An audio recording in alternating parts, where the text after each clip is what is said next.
Hello and welcome back to the Final Flight podcast. Myself, James, and Richard here tonight. We will have Joe potentially later on, but he's currently caught in some sort of traffic issues. We're going to obviously preview the Coral Eclipse at Sandown, and there's a couple of other races and a few other bits and bobs that we're going to get through for a decent-ish weekend's racing. Rich, are you looking forward to the weekend, mate? Are you ready for it? I am, yeah. Looks like some good races, actually. I've been going through them. Yeah, like I say, I mean, obviously the Coral Eclipse has turned out to be a 4-runner race, which is a little bit of a disappointment, I'd say. I'm surprised a few more haven't gone for this. I mean, obviously with the entries, there were quite a few big names entered, but to only end up with a four-horse race is a little bit disappointing. But we do have a couple of exceptional-looking horses in there, with obviously Emily Upjohn and Paddington obviously being declared. So even though it is a small field, it is a very tasty little race. So we'll definitely get onto that later on. But yeah, like I say, we're going to crack straight on, and Joe will probably join us if he even makes it all in time. So we're going to start with tomorrow. We're going to go through a couple of races on Friday, a couple of races on Saturday, and then anything. Rich has got 48 horses to go through. Is there anything else? Just call it the rich section. I think that's what I'm just going to call it from now on. But anyway, we're going to start tomorrow with the 2:30, the Dragon Stakes listed race over 5 furlongs. We've obviously got a short price favourite in here, Born to Rock, Killian for Ryan Moore, Nazalan, and a couple of others at bigger prices. There's only 7 runners, so there's not really much of an each way play. I'm obviously going to come to you first, Rich. Are we going to go for the short favourite, Born to Rock, or are you going against him? I'm against him. So my angle on this is that the favourites only had 1 run, whereas my fancy Killian has the more experience. He's had 3 runs, 1 last time out. Looking into the form, I think he's raced against some better class of horse as well. I mean, he was behind Emperor's Son, who ran at Royal Ascot. Richard Farey, I think, really fancies that horse. So I think that was a strong piece of form. Also behind, is it Monna Sylvie? It was tried in a Group 2 at Ascot as well. Yep. So again, I think he's been racing against some potentially high class sort of horses there. Mm-hmm. He's a horse that I think came in with a big reputation because he was being beat at 4-9 and 11-10 on, I think. So I think it just took a bit of time to get it all together. And when it all clicked at Newcastle, I think we'll probably see an even better horse this time out. So that's why I think he's got the experience to win this over the odds-on favourite. I think is he odds-on, or he's very short? Yeah, you're looking at sort of 10 to 11 on is not a bad price. I'm with the favourite. I do agree with everything you've sort of said there. I think Killian is the danger. I think it is a bit of a 2-horse race. I wouldn't really put much of the others in with any much of a chance, to be honest. I understand what you're saying with the experience angle, but for me, I mean, Born to Rock just seemed to look really impressive in that first run.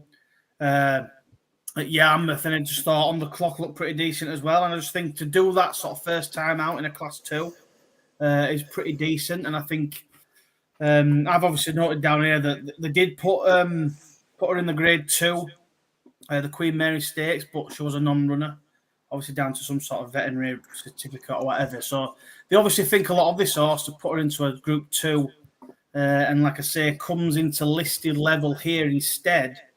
I think as long as there's no sort of ill effects, I think I would give her the best chance of winning.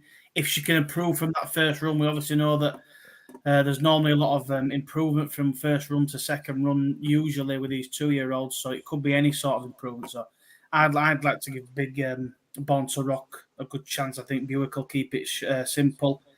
And I do think it might be tight, they'll be coming towards the end together, I think. But I just think Born to Rock has just gone a little bit too much personally. She looked a completely different stratosphere compared to them on that debut. So I'm going to go with Born to Rock, mate. I think Killian's a good shout, but I think it's going to be 1-0 to Buick against Ryan Moore on Friday. Oh, fantastic. Right, we'll move swiftly on to the 3... Oh, I'll click the wrong button there. To the 305, the Coral Marathon Stakes listed race. Again, a little bit of an iffy one, sort of 6 runner field. We've got a 1-2 on favourite Yibir. The boy in blue. Is Buick going to make it 2-0? What do you think? Is it just a case of he's going to go and bolt up 1-2? Well, in my case, I think it'll make it 1-1. So, yeah, Yubir for me. He just wins, doesn't he? He's a Group 2 winner, placing a Grade 1 over in the US, drops down to listed level. Yeah, I just think he should be better than all these. Ocean Wind's not been seen for 700 odd days. That's a big layoff to overcome. 771 days to be exact. Yeah. So, yeah, for me, Yubir, Boys in Blue, Buick to get his first winner on the board after coming second in the first. Yeah, so as Buick goes 2-0 up, yeah, I mean, obviously, I will give a quick mention to Ocean Wind. Obviously, that layoff is massive. You know, that would be some sort of training performance. Jim Crowley on never don't really fill you with much positivity when he's on a long layoff horse, but you know, does have the form. You know, was only a beaten length by Stradivarius. I know it's over 2001, but if fresh, if ready to go, you'd have to give Ocean Wind probably the chance. Sleeping Lion, I'm not too sure, but I think you're right. I think it's one of them. We're not going to spend much time on it because I think Yubir is probably just going to go and win this. Showed enough in the Gold Cup to suggest that obviously there's one to beat at this level, and at 1-2 on, it's not really a betting race and probably will go and win. Not much else to say, is there? Nope. Right then, so we'll do the next race that we're going to preview on the Friday is the 4:15. Which is the Gala Stakes listed race, 1 mile 2 furlongs. Obviously, we've got a lot of horses in here who are taking on each other again that they did at Royal Ascot. Do you think, obviously, Ryan Moore's on Saga, takes the ride off Frankie Dettori, who's obviously banned for the ride on Saga when he nearly took that horse out on the inside rail. I think it was definitely a deserving ban. Do you think Saga is just going to beat this lot, or do you think anything can get closer this time round? I think he's dangerous. Yeah. The one I've actually sided with though is Poker Face. So I think Doyle's up on him. He racked up a hat trick of wins in his first 3 starts before finishing second to Ottoman Fleet. That was in a Group 3. Then he finished 4th behind Point Lonsdale and is it Mutada? Mm-hmm. They're both rated.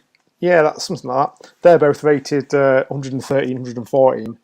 So I think potentially he might not beat Saga, but I think he's going to go close, and I'm going to give him a chance. He kind of flopped at Royal Ascot, but so did many horses that week.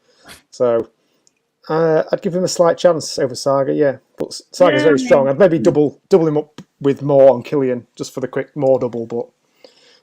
Yeah, Poker Face is the one I'll be playing. Yeah, I mean, you know, Poker Face has just got the small amount of 13 lengths to make up on Saga. I think the fact that even Francesco Clemente got in front of Poker Face, that would put me off straight away, because obviously we think that horse is a little bit of a dog with Havlin on there. But yeah, I mean, I think obviously it's one of them where, because they've all raced in that.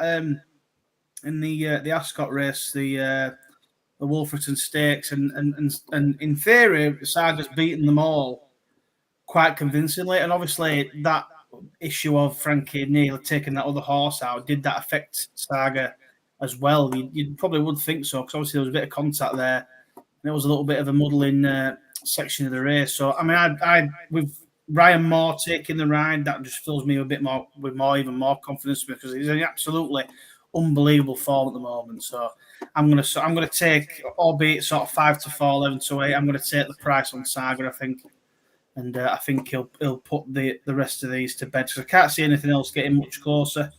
Like I say, it's a small field again. 1, 2, 3, 4, 5 runner race. Another small field. Here's a little, we've gone to like one extreme to the other, haven't we? Royal Ascot with 20 odd runner fields to 4 or 5 runner fields. So I'm going to stick with Saga, I think. I think Ryan Moore is going to get his first win of the day here after being 2-0 down to Buick. We'll see. Right, so that's Friday. Like I say, that's short and sweet, just how we like it. So we're going to flick over to the main day. Is that right? Have I clicked on the right thing? What am I on here? I have, yeah. Just let me switch that over there. Sorry, 1 second. So the 150, the Coral Charge, the Group 3 on Saturday. The first race that kicks us off. Excuse me. And you've got obviously Tiber Flow, Marshman in here, Nanaf, Equilateral, Get Ahead. Two nice horses in here. Are we going to give Marshman one last chance, or are you going against? I'd probably give him one more chance. Fair to say it's been fairly disappointing this season so far. I mean, he won the Group 3 over in France, but then after being well fancied at York, only finishing 5th, and then was beaten again when racing in the Group 2 over in France, and then beaten again at Ascot. Doesn't fill you with major confidence, but I'd give him one more chance. You know, he beat Dramatised, who was a winner in a Royal at Haydock, so drops down to a Group 3. Potentially that might be where he's at currently. So I'd maybe give him a chance. The one I'm going to probably go each way on is Equality for, is it Charlie Hills? Yep. Is he about 8 maybe? Yep. So he was a big winner out at Windsor over the 5. Still holds entries in the Group 1 and Group 2 races for the season. He was badly drawn in the Temple Stakes at Haydock, so I think he potentially could outrun his odds here. He was also on soft ground at Newmarket when he ran. I don't think he particularly enjoyed that. So the sound of surface, I think he's going to help, and I'd give him an each way shot over at Marshman in this, I think.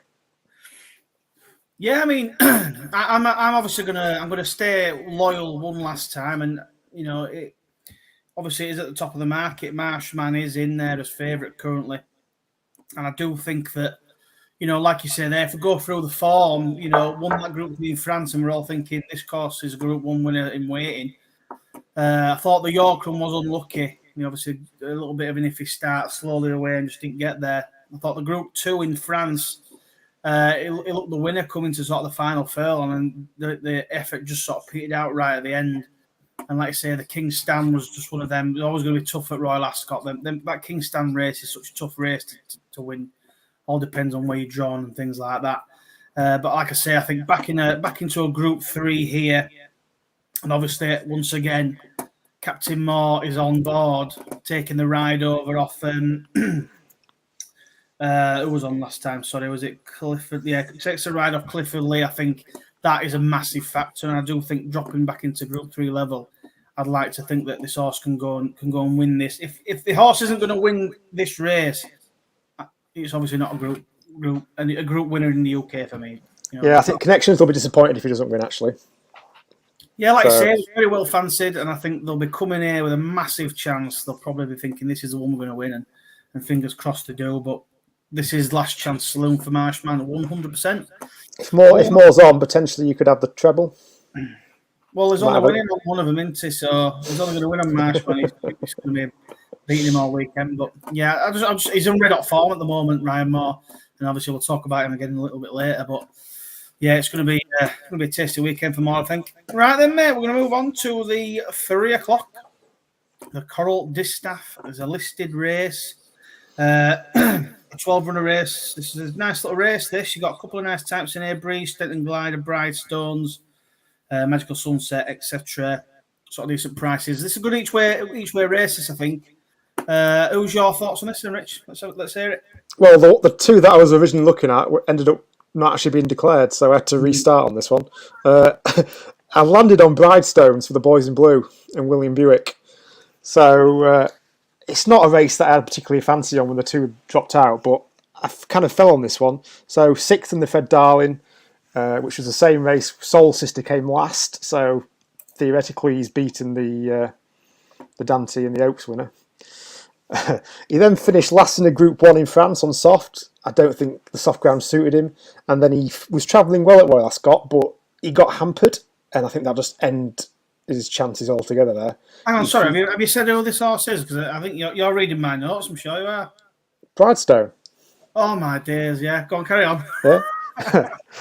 I think he's back on the sounder surface. He's going to potentially doing well in this race. Like I say, he's got form he's been racing against some good horses, and he'd finished a lot closer at Royal Ascot if he didn't get interfered with. So I think Bridestone for me in this.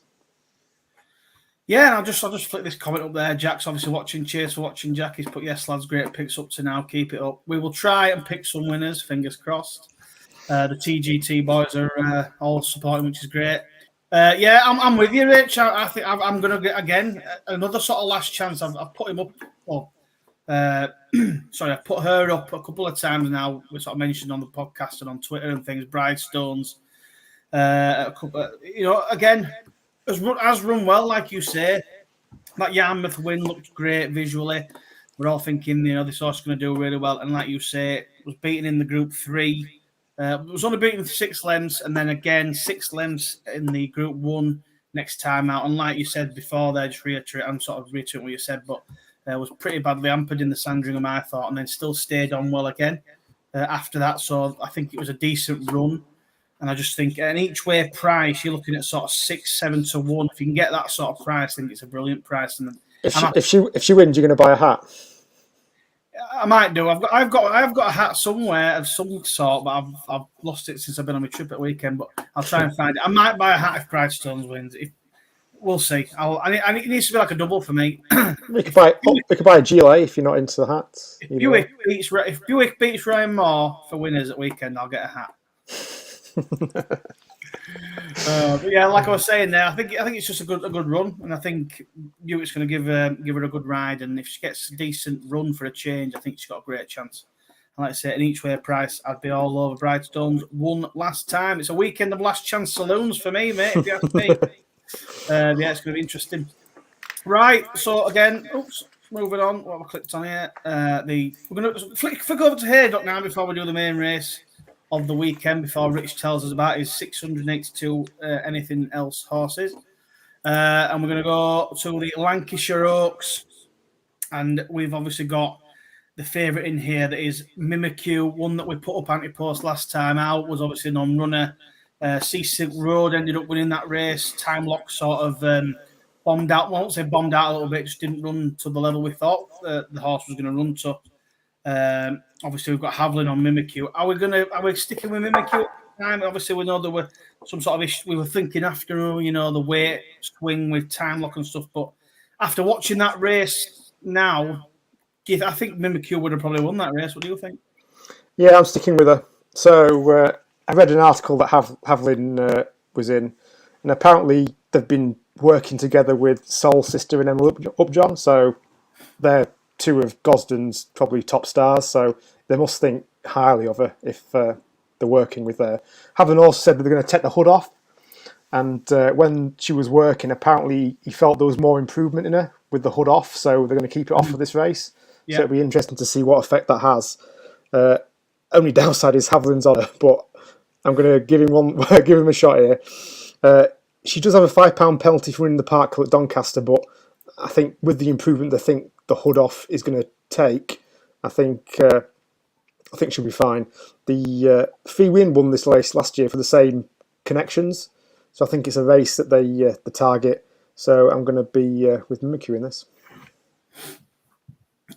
Yeah, I like it. Like you say, I'm going to stick in agreement. I think after seeing that race last time out and seeing Seasick Road beat Time Lock, Aristeer's not much for me either. I think I backed Aristeer at York, if I'm not mistaken, after Levy had done 14 laps of jogging the track beforehand. We thought, yeah, she finished last.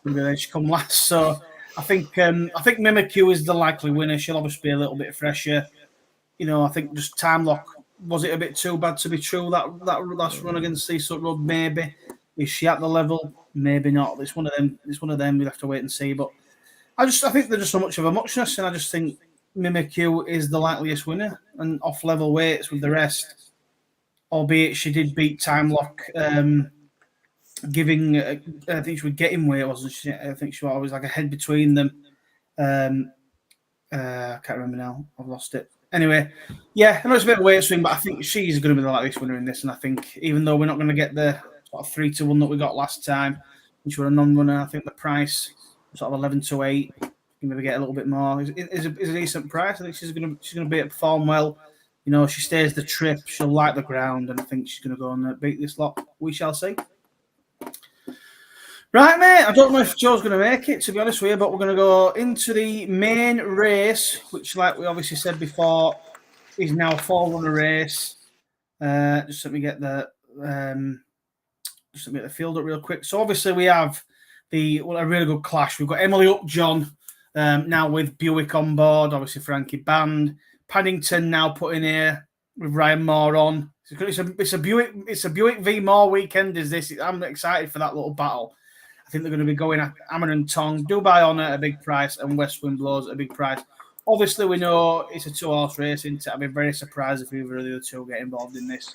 The question is, Rich, are you siding with Emily Upjohn or with Paddington? Tricky. I'm probably going to side with Emily Upjohn, I think.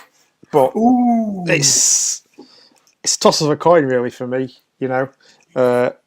Emily Upjohn was very impressive last time out, beating Westover. The turn of foot I think she showed was, well, I was shocked. I don't think many expected it, but she pulled away and was eased near the finish and won by nearly 2 lengths. I thought it was very impressive. The trip shouldn't be a problem. She's won on firm and soft ground. She's won at the track during a novice stakes over the same distance last year. Very strong. I think Buick should be fine on her. Paddington. This is a horse that I just can't seem to fall in love with. So I'm just not convinced that the Guineas. By the name, plenty of ones. Yeah, like you say, the Guineas form. I just don't think this year the crop's as strong as potentially Emily Upjohn's. So, he's probably the best of them, but is he good enough for this? I don't know. I mean, he dispatched Chaldine with ease over 4 lengths, and I don't think, like I say, he's not a slow horse, and he gets the weight allowance, so he's probably going to go close in this. But I'm just going to side with Emily Upjohn. But like I say, toss of a coin. Maybe because I'm just not kind of connected with Paddington as I have with Emily. It's one of those. Yeah, I think what you're saying there about it is such a close race. I think it could go either way, and there'll be people saying one way or the other, and somebody's going to be with egg on the face. But I don't think it's such a tight one to call this. The only way I've gone for it is that Emily beat Westover, who I think is a better horse than Chaldine. That's the only kind of. I know Paddington's beat Chaldine over further, but that's the kind of only way I've kind of looked at it. You could also say that, for Emily Upjohn to do what she did on her reappearance as well, obviously after a decent layoff, October to June, sort of sitting out the back, we're all thinking, what's Frankie thinking here? And what was it within sort of 4 or 5 strides she was in front, and that turn of foot was just incredible. But at the same time, what Paddington did at Royal Ascot, for me, was also really impressive. Like, Paddington's powered away from them like they were stood still. He steps up in trip here, doesn't he? He tackles the trip for the first time as well. Yeah, I mean, he's done that over a mile, and this is what, 1 mile, 1 mile 2. That extra 2 furlongs, I'm just thinking that's just going to suit surely down to the ground completely. Will the step up in, well, she did it over. She beat the Emily Upjohn was 1 mile 4. She's coming down in trip. Paddington's going up in trip. That's probably a bit of an interesting one to think about it again even more, because you're thinking, well, it could suit either. Paddington would want, you'd say after that run, would want a step up in trip. And with Emily Upjohn's seemingly good turn of foot, you think coming down in trip would also suit. I think it's so close to call. I mean, I'm so on the fence. I'm probably slightly dipping towards Paddington with the potential. They're probably going to take each other on. The third horse is going to nick it. If neither of these 2 horses win this race, something has gone terribly, terribly wrong. Something's going to be. It'll be such a big upset for me if one of these don't win this race. But like you say, I mean, Ryan's in good form. Buick is coming into form now, but I just think Paddington. I don't know. There's such potential there, but you're thinking Emily's surely going to come on for that last run. And that was so impressive. She's going to come on for that. What's her level? So you're thinking, well, we do have a little bit of a connection with her. We're back to her a couple of times in the big races. So it's probably a no bet race for me. Obviously, it's 2 short favourites, but I think it's just more of a look. Pick who you fancy. I won't bother putting money on. I just enjoy it, and if it wins, great. If it don't, it don't. Yep, exactly. Right then, obviously Joe's not made it in time. Apparently there was a big crash on the motorway, so it's unfortunate. But no doubt he'll post any of his selections up in the Telegram group. So make sure you jump in there if you are listening. But yeah, we're going to move on to the anything else, and then we'll do our naps and next best.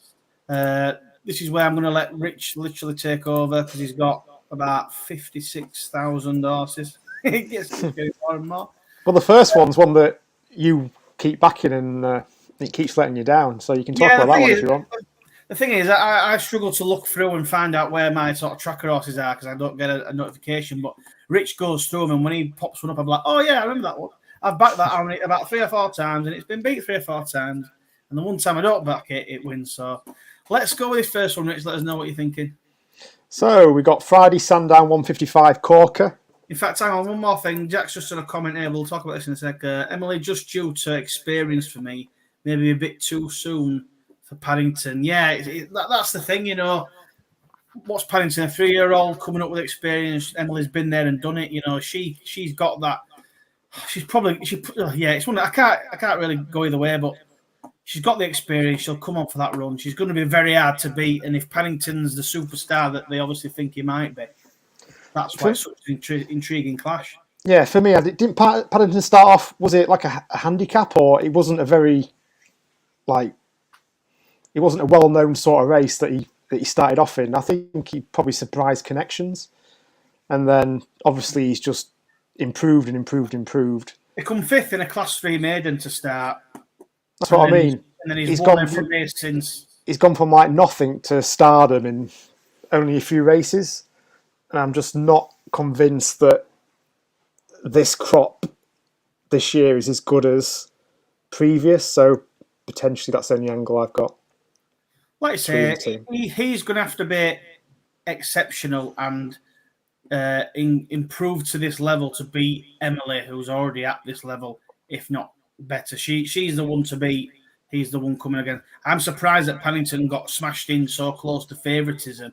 And they were actually favourite at one point. I thought Emily would still be favourite, and she probably will go off favourite on the day. Because I think Paddington might drift a little bit. If that, I think that's probably what's going to happen. Emily will come in a bit, Paddington will go out a little bit, and it'll be. Let's just hope they're both fighting it out towards the end. Right, so we're going to cheers for that, Jack. Nice one. We're going to crack on now with the anything else section.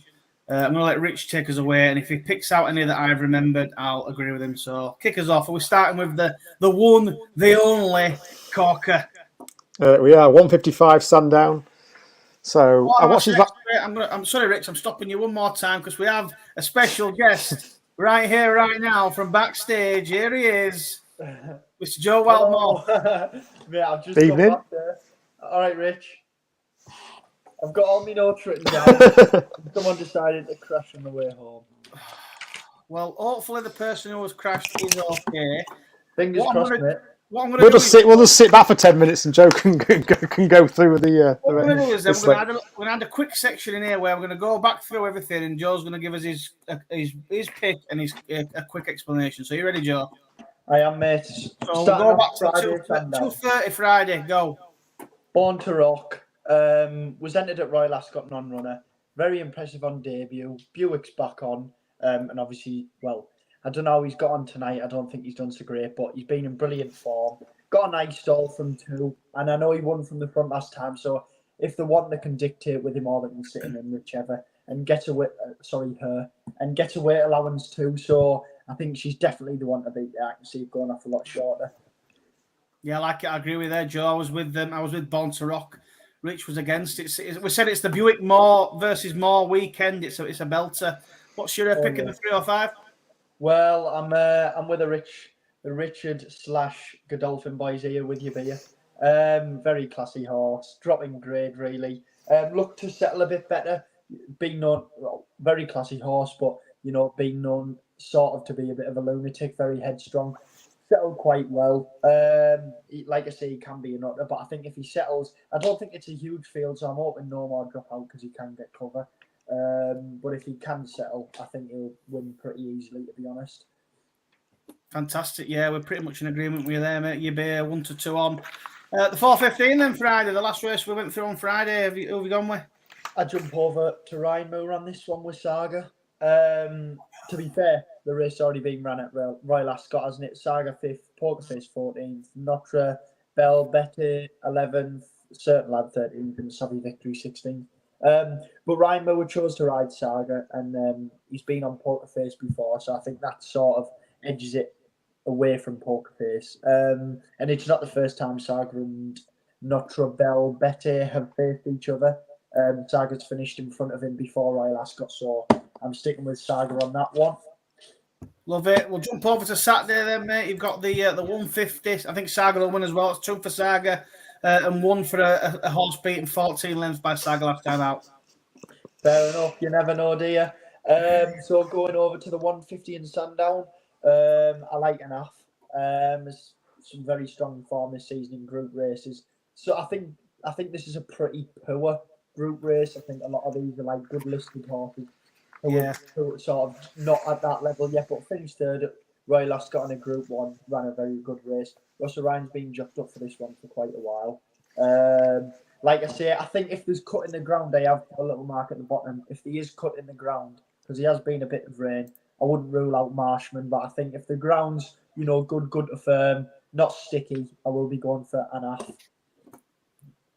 So which one's your final selection there? Sorry, Enough. Enough, yeah. Like it. So 1 for Enough, and obviously we went for Marshman. We're gonna give that horse one last chance to prove that he is good enough to win at this level. Ryan's on his knee, so. And Ryan Moore takes the ride. It's a Ryan Moore weekend. Ryan Moore and Buey, let's go. Right, the 3 o'clock Coral Distaff listed race. Who are you going with, Joe? This is my nap, Silver Lady. She's not running. She's not running, Joe. No. That was one of my picks. That's the explanation. That's the full page. Get the paper in the bin. When she runs next time, you can read it out. Yeah. I'll dug you that one for later. Oh god. Oh, that's brilliant. So who's in the race? Sorry, would you be able to repeat? Have you got it up or not? It's no one. Yeah, 1 second. I'll get it up here. What I'm going to do is I'm going to ask somebody to screenshot that picture of you holding the nap paper up.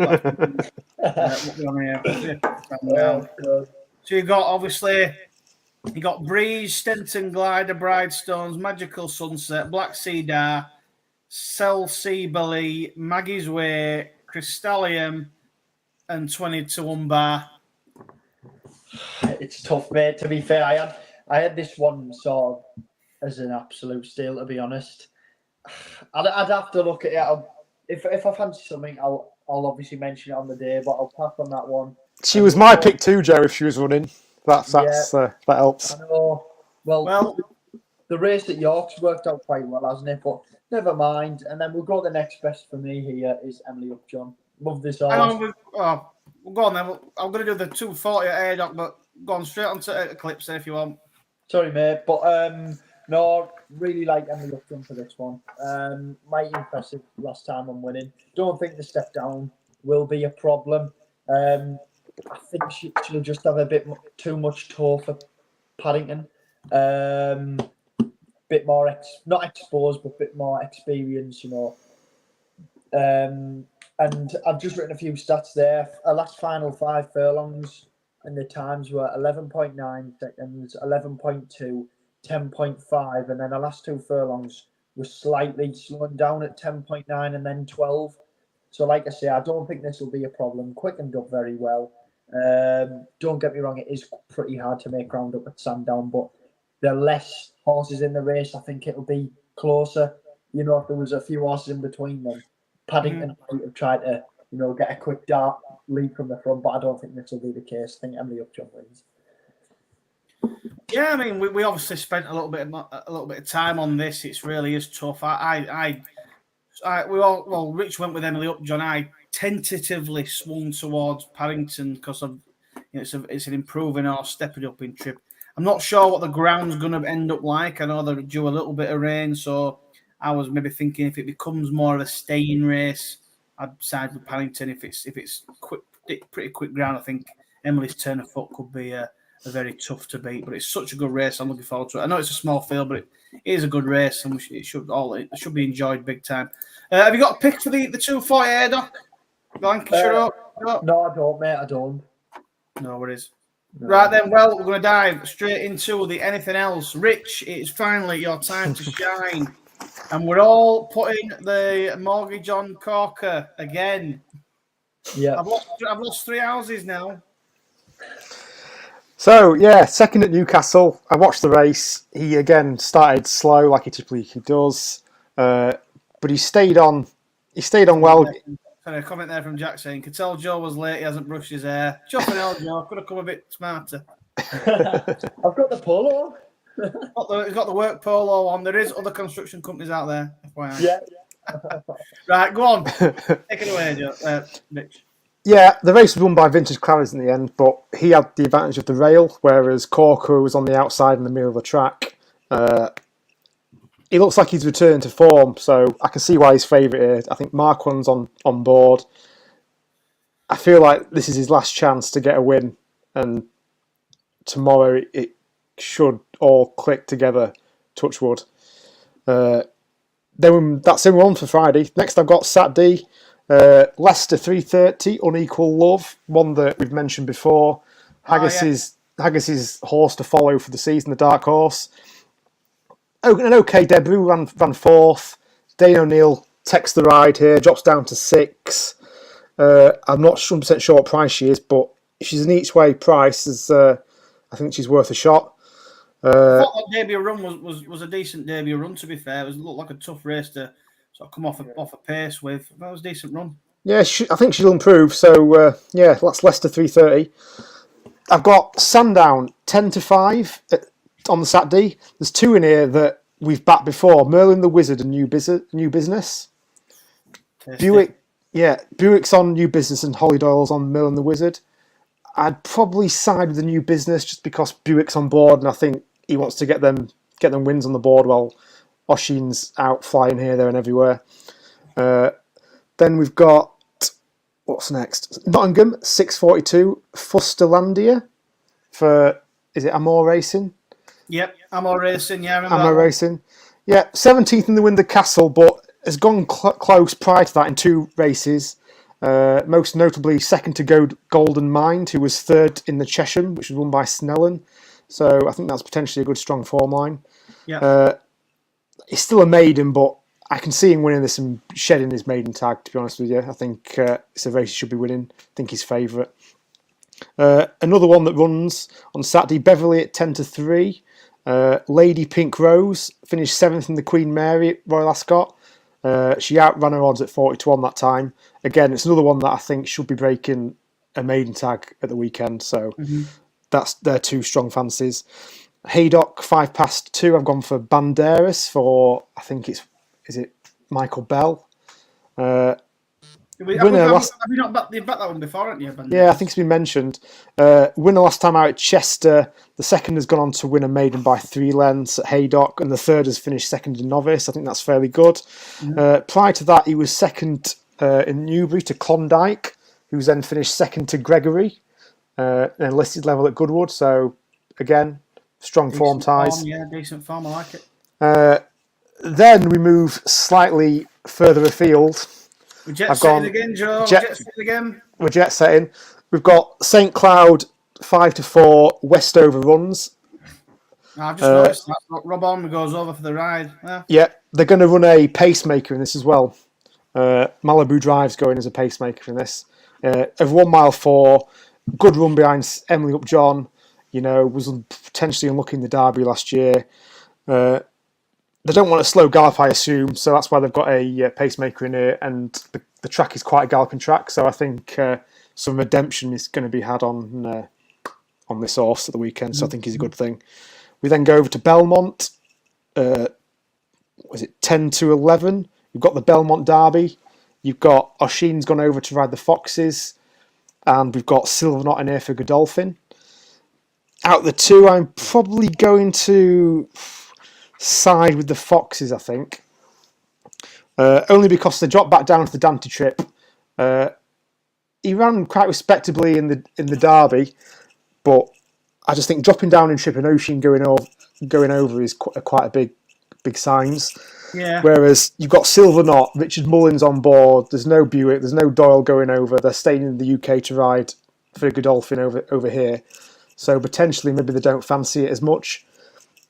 Silver Knot doesn't handle soft ground. He's going to get the firm ground. It's a positive. Was only third last time out, but he's starting to become a bit of a corker. He's a bit of a slow starter and having to make up ground. So if you can break better, I think he's going to be an each way sort of price. So it's potentially an each way angle on that. But yeah, I'd be going for the Foxes. Do you know what I would say? Just to interrupt, sorry, Rich. I'd probably watch out for horses that Oisin would have rode, like New Business and stuff. If they do the business and win, like you say there, the Jockey Championship's all to play for. I think you've sort of got to say Oisin's going to win. I really like the Foxes, to be honest. I mean, yeah, the USA, there's a big, there's $470,000 to the winner, so there's prize money to be had. And if Godolphin thought they had a good shout, I'd assume they'd be sending Buick over, but that's probably one of the things that I've noticed. That's why I'm going to side with the Foxes. Which race is that again? Sorry, the Foxes? That's at Belmont at 10 to 11 on the Saturday. A lot of money, a lot of prize money involved over there, isn't there, compared to over here at the moment? Yeah.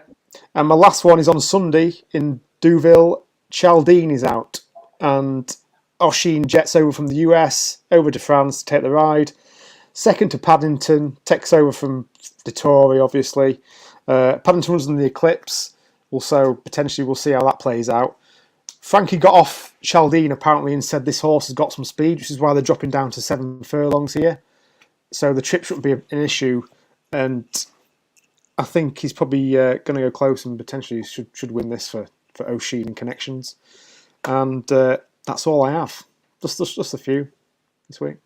Fantastic. No, I think I think there's all really valid points in there. I think they've all got great chances.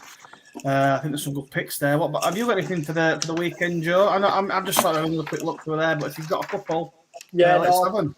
To be honest, my two were Oisin's both, Chaldine and the Foxes. Like I say, the Foxes stepped down in trip. Like Rich said there as well, not sending Buick or even Doyle over or someone like that, I think it's massive, really. Like Rich said there, if you're going to win a big prize, normally Godolphin are there, aren't they? And they're taking the chances. But I do like this one for Oisin. And then for him to fly over straight to France,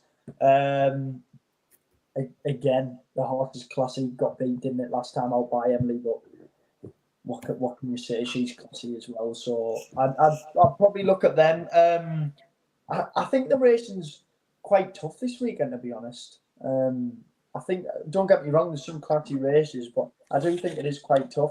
Not as easy as last weekend, with Via Sistina. Well, yeah, I mean, we've hit a decent little bit of form for July, which is obviously good. I think there's quite a few little trappy races over this weekend, sort of small fields and things like that. I suppose the only thing I'll sort of mention is obviously Jack Kennedy's been back. He's had a couple of rides and he's already had a couple of winners so far. He obviously beat Sharjah today on a big price, and he won on a good horse the other day as well on his second start back. So I think anything that Jack Kennedy is riding at this moment in time is probably worth a little market check, because he'll obviously want to get back into form ASAP for the start of the jump season when that does come around. I won't mention anything else to do with the jump season. I know some people. The days down, won't you, James? You what? Sorry? You count the days down now. I am counting the days now. Don't get me wrong. I am obviously I'm mega into the jumps. I'm mainly the jumps, but I have thoroughly enjoyed the flat so far. I think there's been some fantastic meetings, some fantastic racing. I've been battered by Royal Ascot, as probably everyone else has, and there's obviously plenty more to come in the calendar. So I won't spend too much time on the jumps, but we've got a lot planned for the jumps. I think I'm going to be well excited. The only sort of one I have got a jumps one I will mention tomorrow. Ballyadam is out tomorrow. 6:48 in a beginner's chase. Rachel Blackmore's over for the ride off to Wexford to the ride. I'm trying to see if it's her only ride, but I couldn't quite see it. But like I say, Ballyadam's a decent shout in that race. And like I say, just anything that Jack Kennedy's riding over the summer is worth a little market check, I think, because I don't want to get in form. And the only other one I'll mention is a horse called Final Orders. Is running at Bellews Town on the 7:40. I can't remember which day it is. I've just got. Have we backed that before? I don't think we have. We might have done, we might not have done, but it will be sort of favourite. You get about 2-1 tomorrow going on to the flat. It was run pretty well in the flat before, but based on what the horse did over jumps, I think there's a the horse is pretty well treated on the flat. So yeah, I'd give that one a bit of a chance for Gavin Cromwell. Right, lads, I'm happy to finish with that. We're going to finish on, well, obviously, we're going to finish with the naps and next best. Joe's going to nap and next best 2 non-runners, so that won't take long. But I'll go for you first, Rich. Who's your nap of the weekend?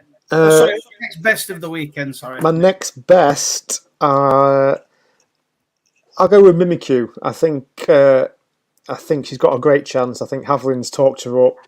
They're expecting improvement. She's been working with Gosden's best. Havlin on board. Anybody else on board? The professional handbrake, they call him. That's the only negative I can find. So we've got a next best for Mimikyu. I do agree the horse probably should win. Hopefully will win. Joe, who's your next best of the weekend, pal? Emily Upjohn, mate. Emily Upjohn's the next best. I love Emily, it. It is going to be a belting race, the Coral Eclipse. It's a shame there's not more runners, but Pennington, Bill, Emily Upjohn, I just think as long as they both run the races and we get a fair winner, that's all that really matters for me. It's not a betting race, but yeah, the next best for me is going to be the Last Chance Saloon of Bridestones. I'm going to give Bridestones one more chance as the next best. I thought you were going to take Corker there. Now, Corker is just one of them where I'll probably stick about £2.30 of my own spare change on it, and if it wins, it wins. But yeah, I think Corker should have a corking chance. Right, Rich, your nap of the weekend, mate. Let's hear the absolute dead cert winner. Westover in St Cloud on Saturday should win. I don't know what price he is. If he's odds on, I'll go for Chaldine, but they both could potentially be odds on. So if they are, the double is the nap. The double is the nap, and Rich is going to buy some sort of Juddmonte International hat. Is it Juddmonte? No, it is Juddmonte, yeah. Yeah, Juddmonte, yeah. Juddmonte International cap if the double lands. If I can find one. I'm going to buy a Godolphin cap if Buick can beat Ryan Moore for winners over the weekend. We shall see. Joe, who's your nap of the weekend? Silver Lady, mate. Chaldine, mate. Really like this one. Chaldine over in... Chaldine as well. You're both going abroad. Can't believe it. Well, my nap of the weekend is going to be Born to Rock in the 2:30. The first race we did tomorrow. I think Born to Rock's got a massive chance. Get Buick on the board, but hopefully Ryan Moore has a better weekend. But I think Buick will win the first couple. That's my thoughts. But yeah. Right, so that's another weekend preview wrapped up, lads. I'm glad you finally made it, Joe. We got your picks on there. We're obviously going to probably do another one next week. I can't remember what racing it is, but we're going to try and do one again next Thursday. We'll sort that out, and obviously we're putting our picks on Twitter in the Telegram. So if you are watching or do watch this, make sure you follow us on Twitter. Like and subscribe to the channel because we're nearly at 100 subscribers, so that'd be quite cool if we could hit that. And like I say, just keep supporting us, and hopefully we'll get a few winners along the way. So, final words, lads. Rich, final word.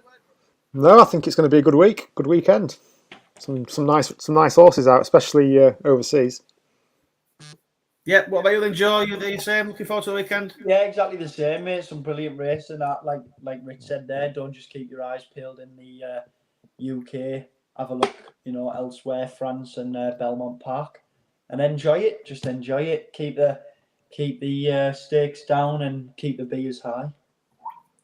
That's the one. Don't do your Bonson first race. Have a few beers. Enjoy the sunshine if we get it, and enjoy the racing for what it is, and enjoy the Coral Eclipse. And roll on next week. Right, that's it for us at the Final Flight. We will see you all next week. Goodbye. See you later. See ya. Bye bye.